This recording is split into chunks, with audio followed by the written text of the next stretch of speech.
The Trumpet Daily program begins right now. Today's world news, what it means, where it's taking us. I bring you the one and only possible message of world peace. This is a message of hope, tremendous hope. And he said unto me, you must prophesy again. The Trumpet Daily program begins right now. Memorials are expected all weekend long to honor Floyd's life, 5 years after an officer kneeled on his neck for nearly 9 minutes. Now, starting one of the largest protest movements in American history. You're back on the scene today at George Floyd Square. What is it like? Look, it is much more peaceful. There are gardeners that come on a daily basis to make sure that the flowers and plants here survive. They make sure that this stays clean and pristine so that people can come here in a place of calm and cleanliness. But there is also a great deal on this day of love here. People feel like this is the homecoming, and they're coming from all over the country. The change that we want to see has not come. As we just heard, the Trump administration is walking away from police reform settlements in two major cities just days before the anniversary of George Floyd's murder. Well, today marks 5 years since the murder of George Floyd. This weekend, Minneapolis is holding a street festival called Rise and Remembrance in his honor. It features music, art, and prayer services, too. Today, the Rise and Remember Festival will continue in Floyd's honor. There'll also be a service, a gospel concert, and a candlelight vigil this evening. 5 years since George Floyd was murdered in Minneapolis by former police officer Derek Chauvin. Floyd's death sparked nationwide outrage and calls for sweeping police reform in departments across the country. But this week, the Justice Department announced it is dismissing federal consent decrees and probes in several cities, including Minneapolis. Skylar Henry rode along with the city's current police chief to see what's changed since Floyd's death and the challenges that still exist. We rode along with the chief to areas the department identifies as hotspots, or where crime is at its worst, like this corner, where a 6-year-old girl was killed by a stray bullet. When you have that much gunfire, that's how you have innocent kids getting hit by bullets. Minneapolis is one of the few major American cities where the violent crime rate has not improved much since 2020. Police data shows shootings are trending down. O'Hara says the department is doing the best it can, operating with far fewer officers than are needed. I've been standing there with boys, teenagers, men are dead in the street, and mom is behind the crime scene tape wailing, and I'm going through my head thinking, we've had so many murders already this week. What happens if someone else dies? We don't have enough homicide investigators.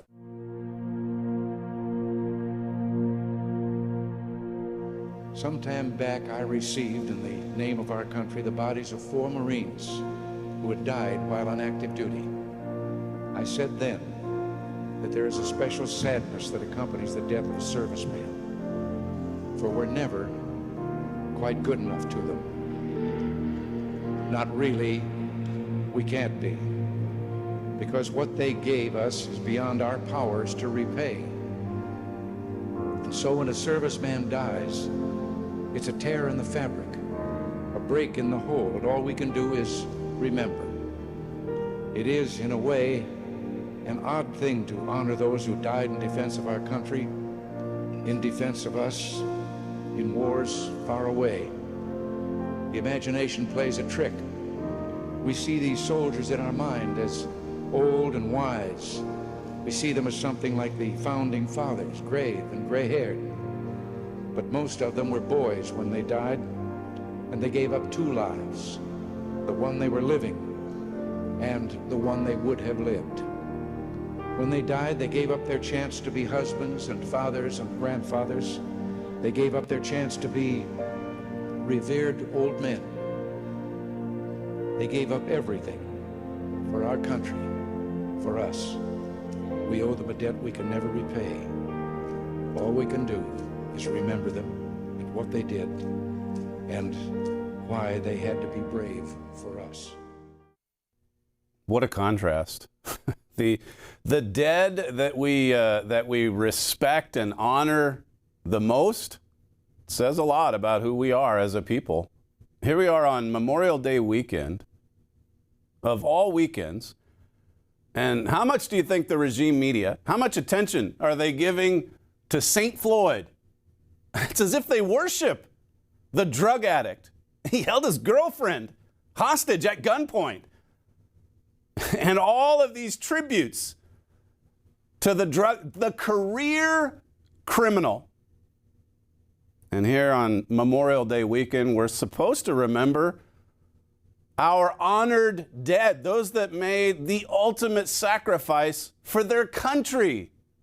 And as you heard President Reagan from 40 years ago say, most of them just young men with their whole lives ahead of them. You're listening to Stephen Flurry, and this is the Trumpet Daily. We appreciate you joining us on today's show. I was going to say Memorial Day. I'll say it. Thank you for joining us. You can get to the live video stream of this program at trumpetdaily.com or at the Rumble channel. Just go to rumble.com/Trumpet Daily. So the tributes are coming, and not for those that have sacrificed their lives for America. And there have been hundreds of thousands, in fact. We just a month ago, we just passed the, what was it, the 40-year anniversary or 50-year anniversary of the end of the Vietnam War. And there's lots of lessons that we ought to be learning from this. What was it, 56,000 American lives slaughtered in that war? And a war, by the way, that America lost. The Bible has a lot to say about remembering. It has a lot to say about you make sure you set up a monument. And don't forget, you remember this memorial.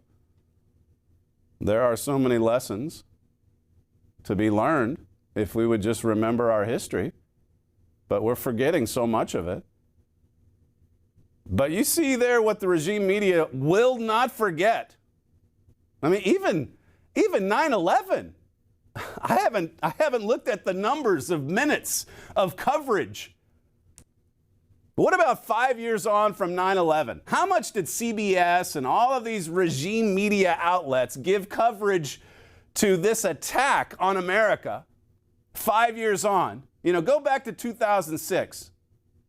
It wasn't that many years after 9/11 where you had news outlets that wouldn't even show the buildings coming down. But for St. Floyd, now that's different. This weekend, it's 5 years. And they'll keep going. 10 years, they'll have all of these celebrations, all of these special ceremonies in honor of the career criminal, the lawless man, the drug addict who was high on drugs the day he died. And yet the tributes just keep coming in. Politico says police reform and civil rights activists joined thousands of ordinary people on Sunday to mark the 5th anniversary of George Floyd's murder and decry the Trump administration for actions they say set their efforts back decades. Al Sharpton said at a graveside service with the dead man's family in Houston, he said it represented all those who are defenseless against people who thought they could put their knee on our neck. He compared Floyd's killing to that of Emmett Till. Well, and on it goes. And he says, I saw a clip of it this morning. Yeah, it all happened under Trump's watch. Like it's Trump's fault, of course. Blame it on Orange Hitler.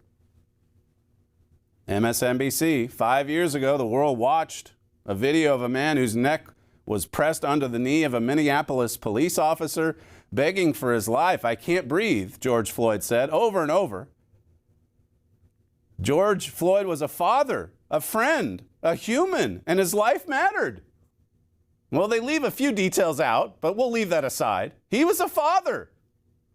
Was he a present father? Was he a family man? Really? Is that what MSNBC is saying? Was he a kind husband? Was he a husband? The Federalist says if Helen of Troy had a face that launched 1,000 ships, George Floyd was the convict who lit 1,000 fires. I mean, this is much closer to the truth.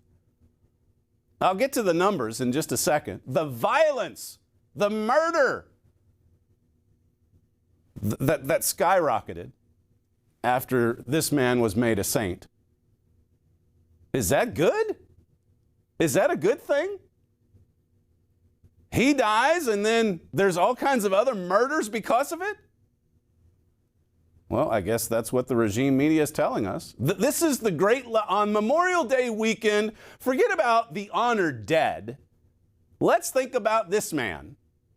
And let's think about all the wonderful change that he brought about. He was a martyr. It really is pretty sickening. Helen is a myth. In many ways, so is George. Leftist America mythology. It's a precious narrative, and as we've seen over the years on this program, I mean, when the radical left grabs hold of one of their precious narratives, they're not going to let go anytime soon. They will memorialize George Floyd, January 6th, whatever it is that follows on their left-wing agenda. And here on Memorial Day of all days, probably nothing, probably zero. Let's see how much they cover President Trump at Arlington Cemetery. Our honored dead, the ultimate sacrifice. What a difference. I mean, that clip of Ronald Reagan was from 40 years ago, 1985. And he's talking about 4 Marines that came home dead and gives a moving tribute, a moving speech. Those are the kinds of speeches that should be all over the place today. And there's a few here and there,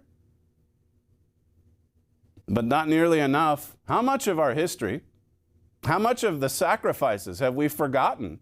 How willing are we to sacrifice like those before us? And it says a lot too, or at least it reminds us of just how much the history of man is, as Churchill said, the history of war.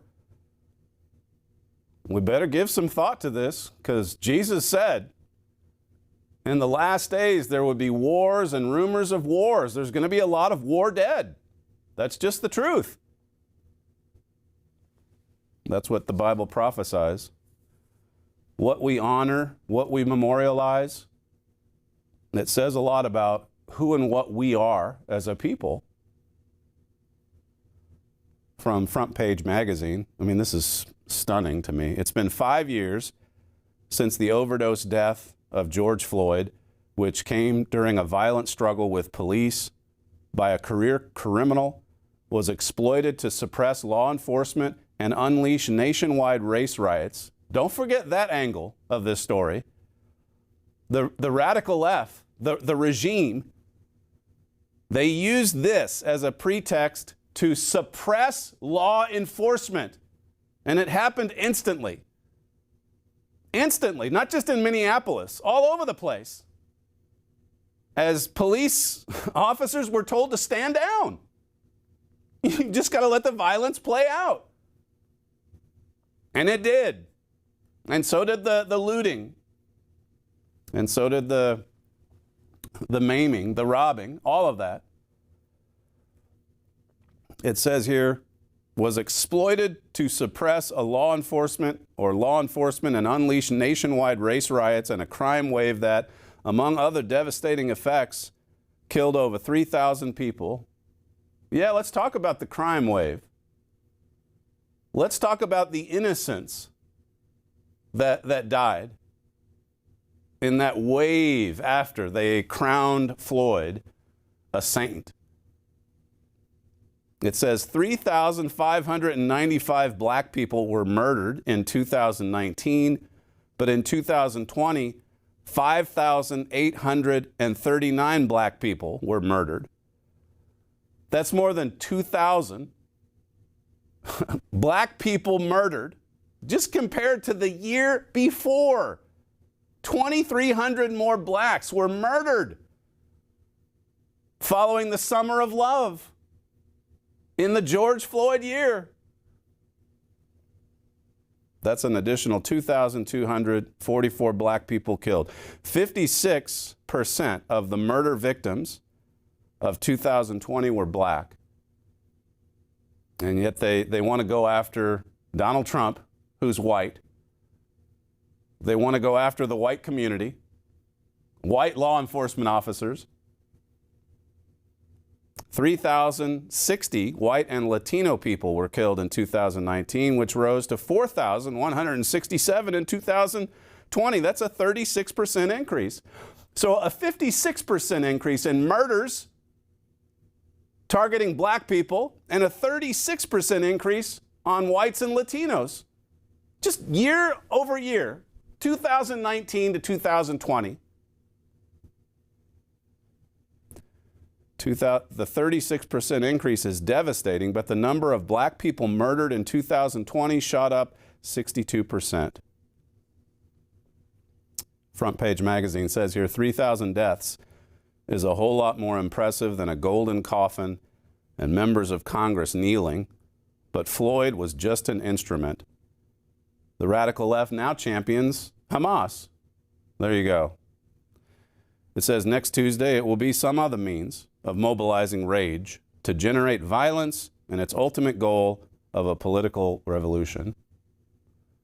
See, there's, as you know from America Under Attack, there's an ongoing war here at home as well, on our own soil, as we've opened the floodgates to illegal immigration, all kinds of narcotics, illegal drugs, human and sex trafficking. It's a nation where curses have set in, bitter affliction, as the Bible calls it. God did intervene, as we know, to prevent America from being just entirely blotted out. But you see these forces of destruction, they're all over the place. To use George Floyd as an excuse for violence, mayhem, disorder, murder, robbing, looting, and to have this many people, this many more people murdered because of it. And then you see all of these people in fancy suits talking about George Floyd, the patron saint, talking about him as if he's our honored dead. No, actually our honored dead, you can read about it, whether it's Vietnam or whether it's the deaths in Iraq or the war against terrorism, going back to the Civil War. There's lots to memorialize there, and it's moving. Ken Burns, he had that series on the Civil War, and I know he's a left-winger, but it's moving. You know, you listen to some of our more famous historians writing about our war dead, writing about young people that just wanted to get into the struggle and fight for their country. Some of them lied about their age so that they could go off and fight in the Civil War at 16. It's a different time today. It's a different time than it was in 1985 when President Reagan gave that speech. All of these deaths brought on by a regime that, as you heard there, that wants political revolution. The media is running pieces about how the wave of change from George Floyd's death faded away. It hasn't entirely. Crime rates are improving, but the dead aren't coming back. The racist BLM movement killed thousands of people with its pro-crime advocacy. The campaign was funded by powerful foundations and donors. There have been no apologies or retractions. What there really should be are trials. But far from an apology or a retraction, you're hearing people to this day praising the crime wave. I mean, politicians aren't stupid. They've backed away from the defund the police movement. Remember that? Remember that in the summer of love? Let's defund the police. Let's defund law enforcement. Why? Well, because they're all like Derek Chauvin. So don't give them any money. Just let the criminals run the streets. What a deranged mentality that is. They've backed away, some of the Democrats, because they've since been voted out of office. Some of them, many of them. Our honored dead. That's what today's memorial is for. Those slain Marines that Ronald Reagan referenced back in 1985. It is something to pause and to think on, particularly when you see a world that's arming for war. More war is coming. It is. Winston Churchill said, all great struggles of history have been won by superior willpower, wresting victory in the teeth of odds. Do you think America has superior willpower today? In the morning brief, Joel Hilliker says, this day we remember the sacrifices made to secure the freedoms we enjoy. Will America keep those freedoms? John Adams said our Constitution was made only for a moral and religious people. It is wholly inadequate to the government of any other. We better be a religious and moral people, or it's all going to fall apart. We're going to lose those precious freedoms. It says this makes new polling data that Andrew Miller reports on in our featured story this morning concerning. It shows that most Americans do not believe in absolute difference between right and wrong. It's every man doing what seems right in his own eyes. And you look at the world we're living in today, I've touched on it quite a lot in recent programs. The dangerous, perilous times that we're living in. Jesus comparing it to Sodom and Gomorrah, to the days before the flood.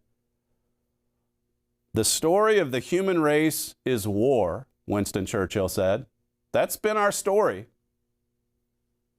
It's not even like it's just a modern day thing. But the thing about the modern day is we have nuclear weapons. They're all over the earth. There's tens of thousands of them. And you look at the history, going back before Vietnam or the Korean War, World War II. I mean, these have been the most devastating, deadliest wars in history we're talking about. World Wars I and II, that's within the past century plus. Have we learned the lessons coming out from those wars? I've talked about the Holocaust and the exhibit at the UN and how they've watered it down and how they've downplayed it and how they're lifting other tragedies up to the level of killing 6 million Jews. I mean, there's lots of tragedies to go around. But then this spirit of hatred, Jew hatred, anti-Semitism,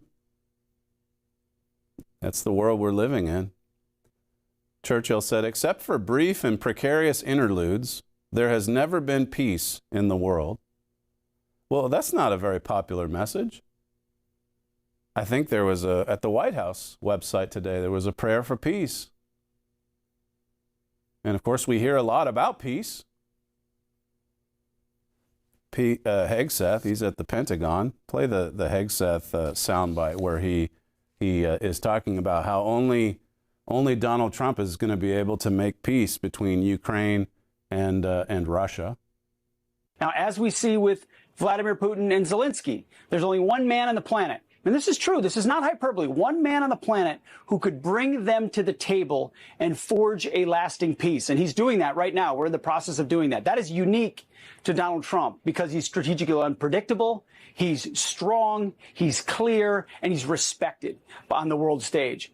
I think the same is true in Iran. We know the double talk of the Ayatollahs. You know it. You lay it out. I understand it. There have been secret, duplicitous moves for years and years and years.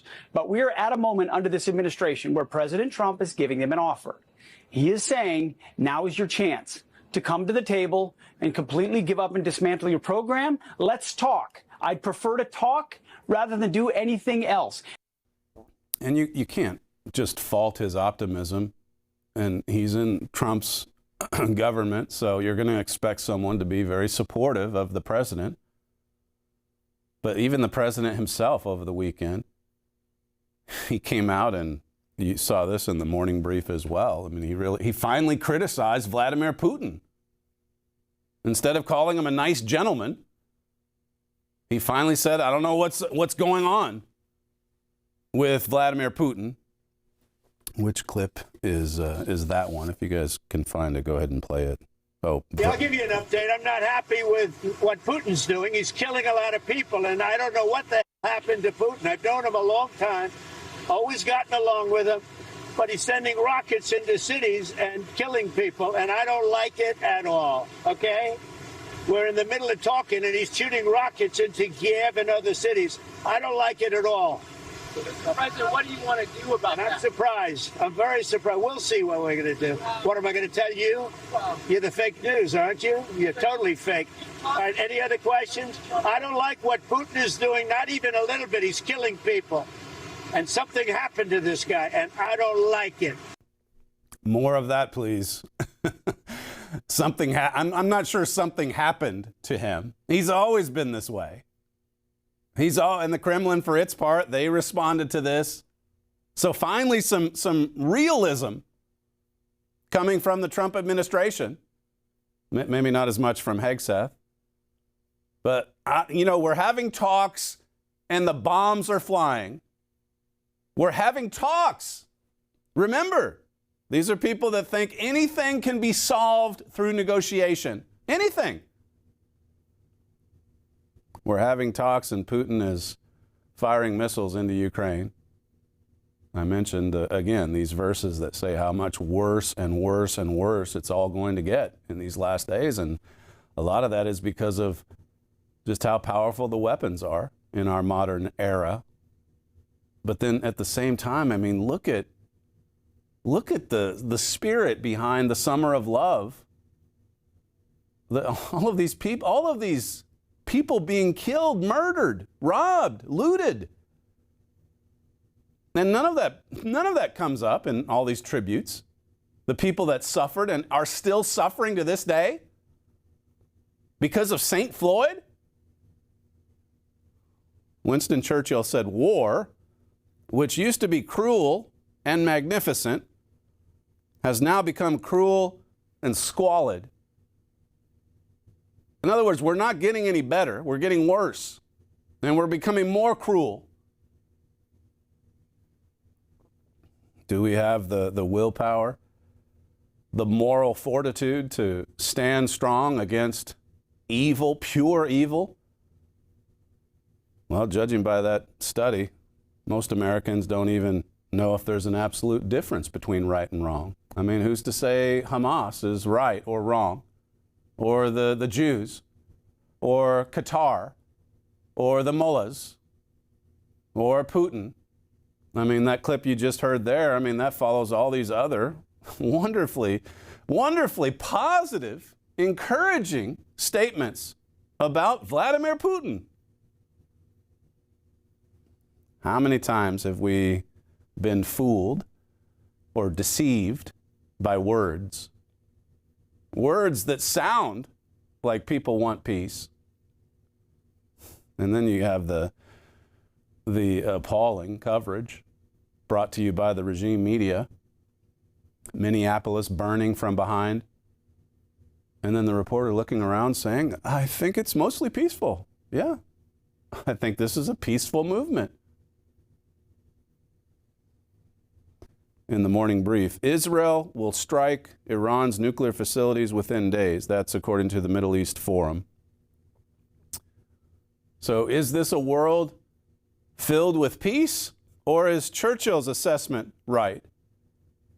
Except for brief and precarious interludes, there has never been peace in the world. So was he right, or are the peacemakers today right? There's an interlude here and there, but even that's precarious. even in that, you see violence, you see war like Ukraine. You see October 7, a year and a half ago. You see the Summer of Love. And you see the thousands murdered because law enforcement was told, hey, you stand down. We got to do this for Floyd. And so a lot of police officers, hopefully it's better now, but a lot of police officers didn't even go into black neighborhoods like they used to, following Floyd, following St. Floyd, because everyone's going to have their camera out. Everyone's going to see if there's, abusive force. The criminals just were given free rein for months. And that's why the murder stats skyrocketed in 2020 compared to 2019. Who's to blame for that? A lot of people, politicians, the media, siding with the criminals, siding with Hamas. Israel on the brink of striking out at Iran, perhaps. And then you have all these other stories about the world that's rearming. GermanForeignPolicy.com. Military Republic of Germany.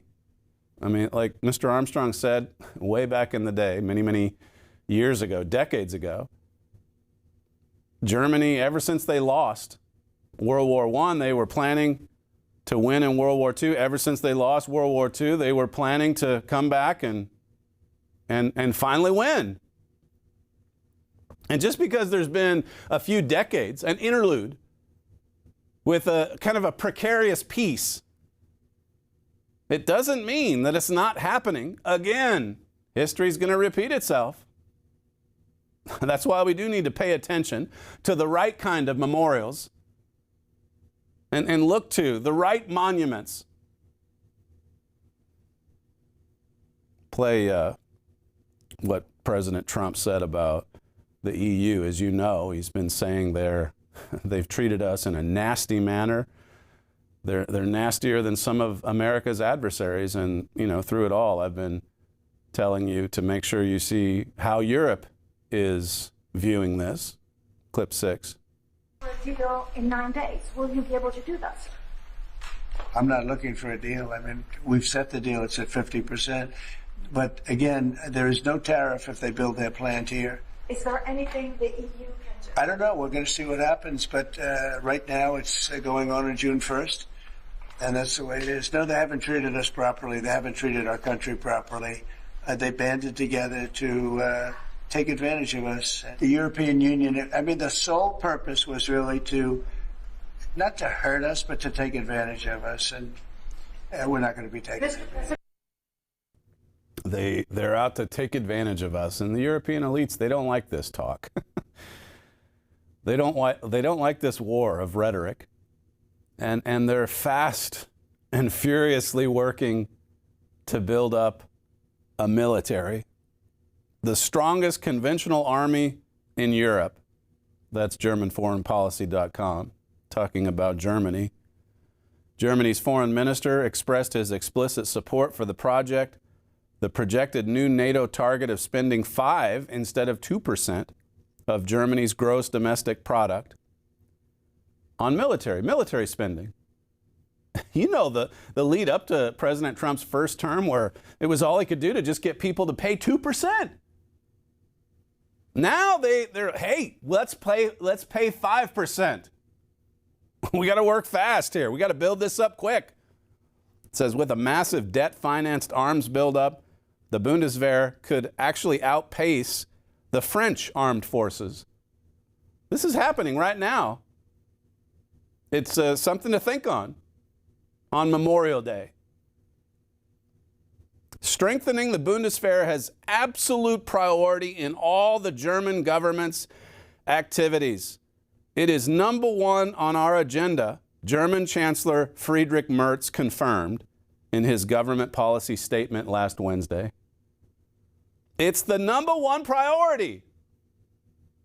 Germany is rearming. Germany is preparing for war. it's not going to take much for them to switch, as we've already reported on this show, I mean, to switch those manufacturing plants over to where they can be producing armaments. No longer Volkswagen, but now we can produce the armaments that the Bundeswehr needs. We've got the funding. It's going to stimulate the economy. It says here a little further on. In addition, the government intends to transform Germany into a powerhouse of growth that the world will look upon in admiration. Germany's foreign minister defined the scope and the aim of the arms buildup on the sidelines of a meeting with his NATO counterparts in Turkey. The plan confirmed by Merz and the foreign minister to upgrade the Bundeswehr to become the strongest conventional armed forces in Europe and take on the leadership role among European NATO countries. Further on it says, however, it's highly doubtful that these two countries will be able to increase their military budgets comparably to Germany. It's talking about Great Britain and I think France.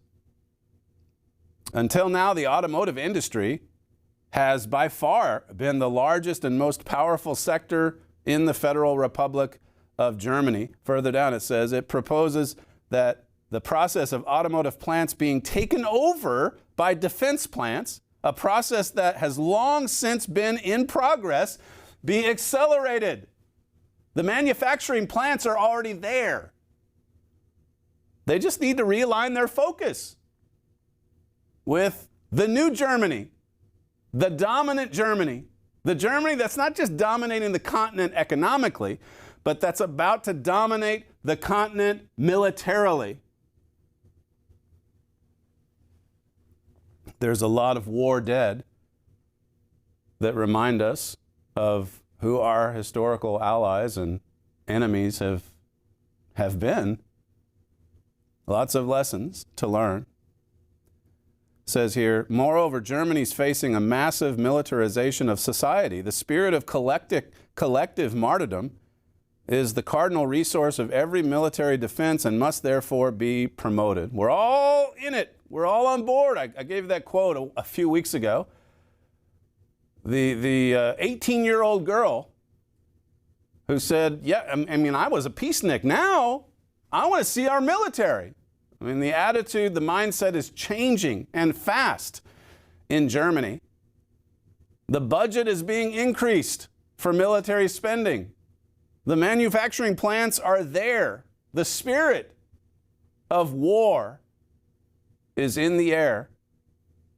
Except for a few interludes, precarious interludes of peace. The story of the human race is war. Churchill was right. Your Bible's right. Because your Bible says when they say peace, when they say safety, then just know sudden destruction's coming. Get ready for it. This is from The Guardian. German troops start first permanent foreign deployment since the Second World War. Well, there's another first. Heavy combat unit of 4,800 soldiers and 200 civilian staff inaugurated in Lithuania on NATO's eastern flank. The German chancellor has visited Lithuania to mark Berlin's first permanent foreign troop deployment since the Second World War. So that's a big step. That's an inflection point. Pretty amazing. And then you've got, as I played for you, Donald Trump turning on Putin to some degree. There's one last story I think I can hit, the New York Times. A lot of this is because of the United States helping to shape, in this case, the Psalm 83 alliance. EU to lift economic sanctions on Syria in a bid to bolster stability. European Union foreign ministers, you know Syria, it's got the Al-Qaeda guy at the top now, forget his name. European Union foreign ministers agreed on Tuesday to lift the remaining economic sanctions on Syria, hoping to help the nation recover as it tries to find a stable footing after years of war and the toppling of President Bashar al-Assad in late 2024. And then you've got all these European leaders saying, we want to help Syria to rebuild. And of course, the Trump administration is there to say, yeah, we're in it too. We want to lift the sanctions. And it's just allowing these alliances to emerge. It's really astonishing to see just how fast this is all unfolding. There's a lot in our literature about war, about spiritual warriors, about being a soldier. There's an entire passage in Ephesians 6 about putting on armor. Of course, it's all talking about doing that in the spiritual sense, not actually taking up physical arms. 2 Timothy 2, Paul has a section there where he's telling Timothy, look, you've got to look for soldiers. You've got to look for those who are willing to fight for the truth, who are willing to stand up to their adversary. That quote, I should find it again, that one from Churchill, just talking about what's needed in war. Here's what he said again. All great struggles of history have been won by superior willpower.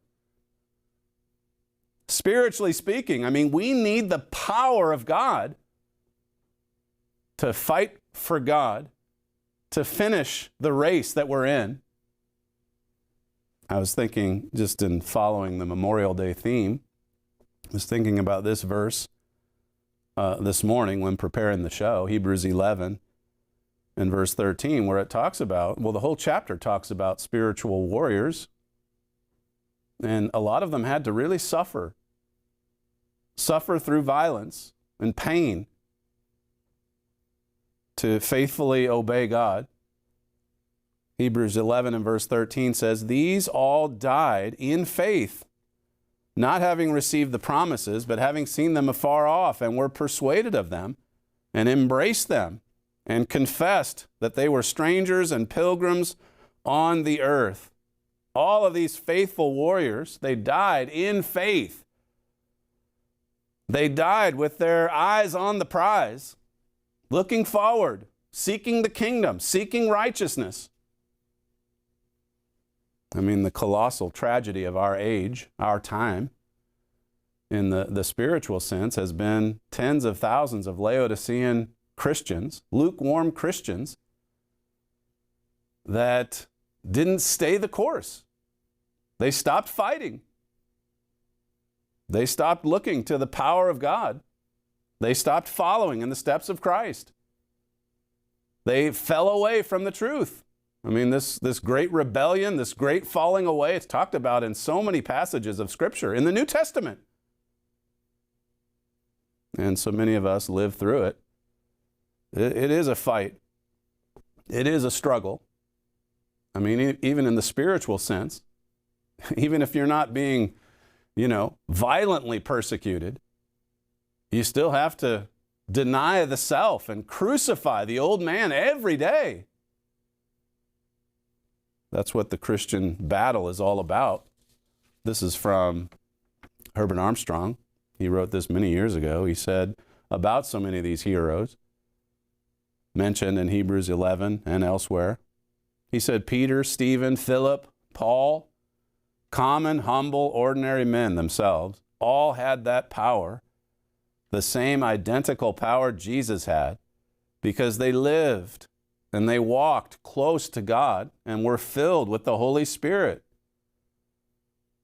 I mean, Paul was executed. Peter was martyred. Stephen was stoned to death. That was not a peaceful end, but they died in faith. They're great warriors, and we honor these dead. We do. We honor them for their passion, for their obedience, for their faithfulness. We look to them. We look to Jesus Christ. This is glorious history. We are proud to be a part of it.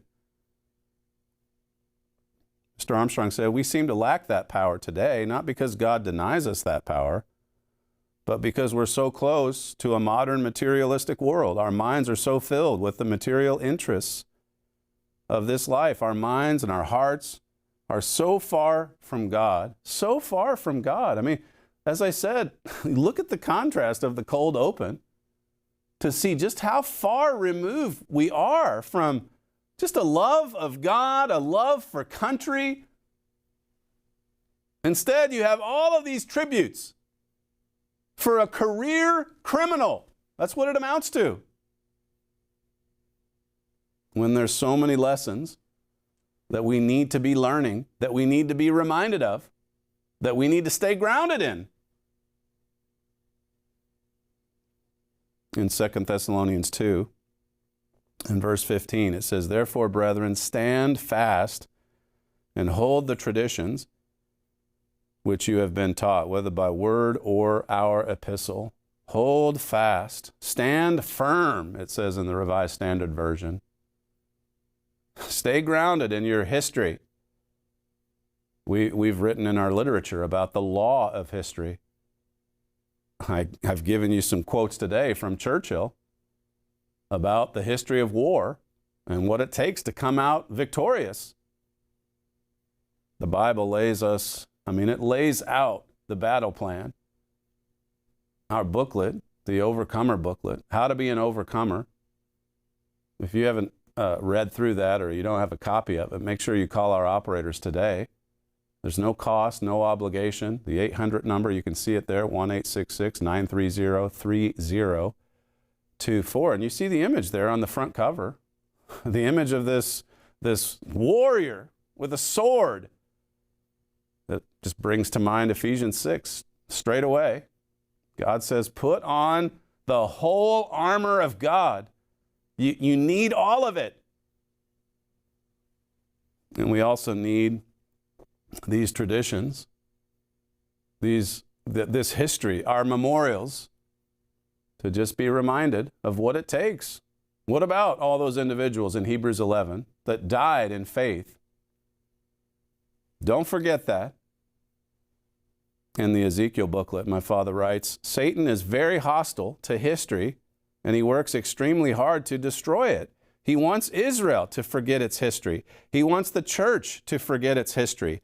And most of all, he's working to destroy his own history. He's been quite successful in these endeavors. He is the father of destruction and murder and lies. And yet, he presents himself as an angel of light. I'm just here to bring peace. I'm just here to have dialogue, to sit down and establish these lines of communication. And then peace will break out and spread over all the world. That is the devil's mindset. That is his thinking. But God exposes his true intentions, his pure evil. He says, no, he's a roaring lion. And he's looking for people to devour, to destroy. We've got to be clear-eyed about what's evil and what's righteous, and be active, diligent pursuers of what's righteous and true and holy and pure. Seek first the kingdom of God and God's righteousness, and all these other things will be added unto you. God will just bless you fabulously.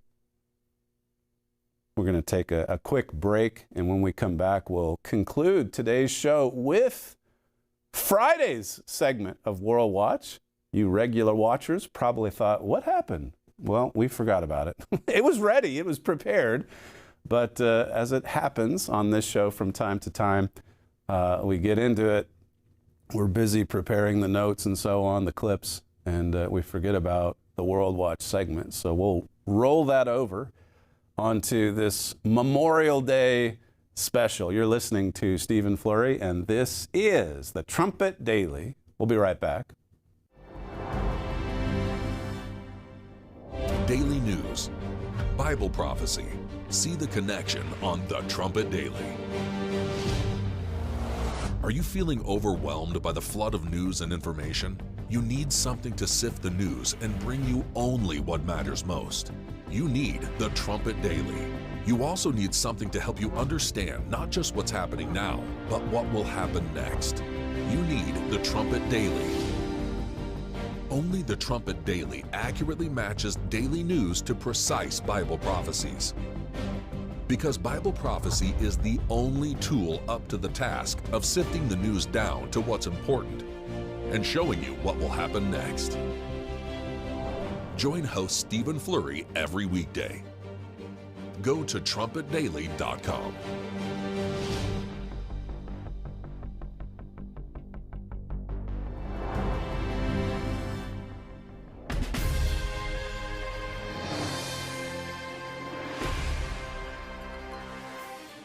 The People's Liberation Army of China and the Royal Cambodian Armed Forces are holding joint military exercises called the Golden Dragon from May 14th to 28th. China and Cambodia have deepened their military cooperation since staging the first iteration of Golden Dragon in 2016. The drills have been held every year since, as soldiers and military planners from the two nations prepare for a future when they will fight shoulder to shoulder. The Bible prophesies a seismic Asian military alliance that will play a key role in a coming global war. China continues to forge strategic partnerships with neighboring Asian nations as it rises to become a formidable military superpower that will steer the world toward war. To understand where these events are leading, read Russia and China in Prophecy. Recent satellite images obtained by Swedish broadcaster SVT reveal a large Russian military buildup near Finland's eastern border, Helsinki Times reported on May 10th. Analysts say Russia has been expanding its accommodations for troops, aircraft deployment, and infrastructure at military bases near the border. The buildup is especially worrying considering the last time the Russian military built up along Europe's eastern border was in February 2022. Just before it launched the war on Ukraine.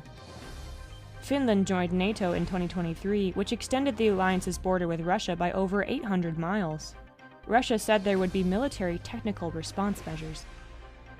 European countries bordering Russia are growing increasingly fearful of Russia's ever-expanding military. Some reports warn that Russia could launch a large-scale war with Europe within 5 years.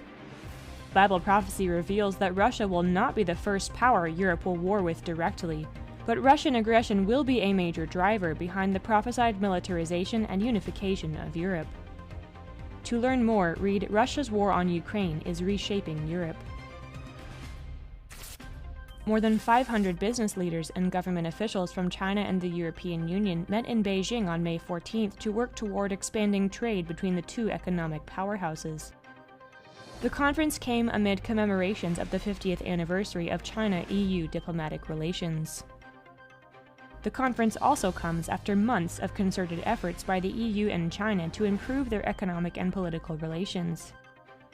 In February, European Commission President Ursula von der Leyen emphasized the importance of expanding trade relations with China. In April, China called on European nations to form a united front in response to America's tariff policies. Europe and China appear increasingly ready to lay aside their differences to collaborate more closely on economic matters.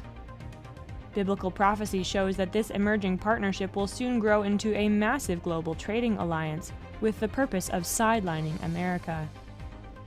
To learn more, request your free copy of Trumpet Editor-in-Chief Gerald Flurry's book, Isaiah's End Time Vision. To learn more about current world news and how it relates to Bible prophecy, please visit thetrumpet.com.